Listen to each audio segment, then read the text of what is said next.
Allô et bonjour, et je parle Ah, avec François Vautier. oui, bonjour, enchanté. Bonjour, je suis Messa Mazzetto de Nocturno Cinéma, presse Oui, italienne. Alors, on va commencer avec l'interview. oui. Et alors, pourquoi vous avez choisi cette thématique pour Recoding Entropia? Pourquoi la géométrie se rapporte avec la géométrie?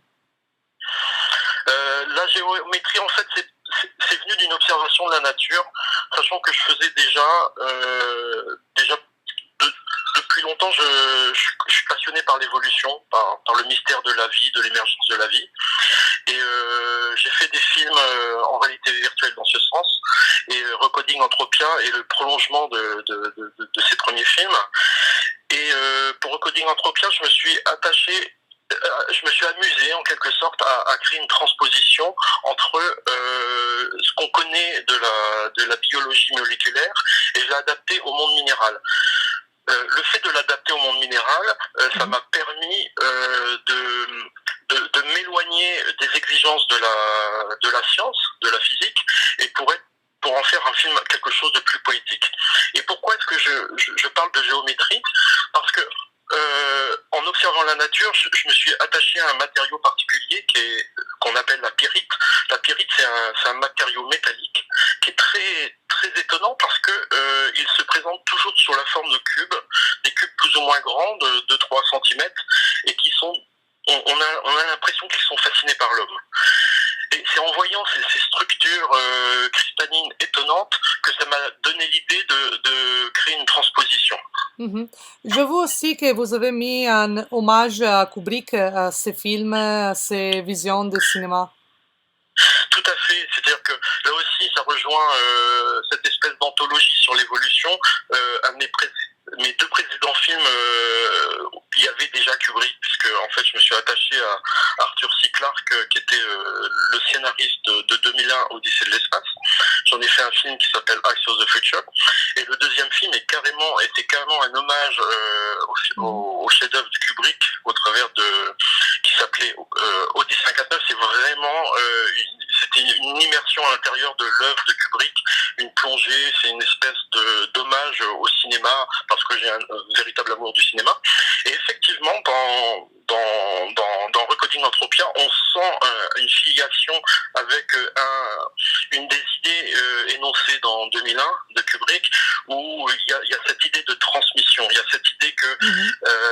il y a un cycle qui se poursuit, qui commence au milieu du film. Il y a un monolithe qui apparaît, qui transcende les humains, qui transcende l'espèce humaine, jusqu'à arriver à un nouveau cycle. Et dans Recoding Entropia, on voit aussi ce cycle par l'apparition d'une forme. Ça commence d'ailleurs comme un film de science-fiction. Hein. Mhm. Ça se poursuit Oui. comme un film expérimental et ça se prolonge de nouveau comme un film de science-fiction, comme dans un cycle infini, où à chaque fois il y a quand même cette idée de transmission et d'évolution des espèces, avec aussi une certaine forme d'intelligence qui se crée par le langage. Mhm. Alors évidemment, dans le Oui. film, c'est très métaphorique, mais il y a aussi cette idée de transmission, d'intelligence et de pensée qui s'achemine. Et avec les voir, quelles sont les difficultés que vous avez trouvées majorement dans faire ce type de film, aussi que vous avez peut-être dans les premiers travaux sur the future, s'il y a quelques parties qui sont un peu plus difficiles que les autres. Ce film, pour moi, c'est un défi. C'était, enfin, le contexte du film est particulier hein, dans la mesure où Oui. c'est un film qui s'est fait assez récemment. C'est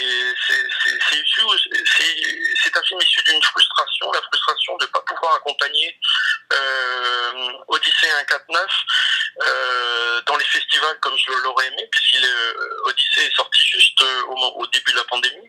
Oui. Et donc je me suis retrouvé en quarantaine.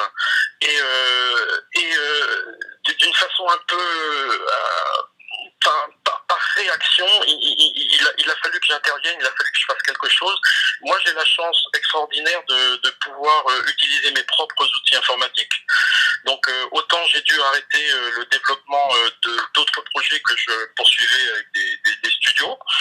Et là, je me suis retrouvé tout seul. Je me suis retrouvé tout seul face à mon ordinateur et en observant, comme je vous le disais, la nature.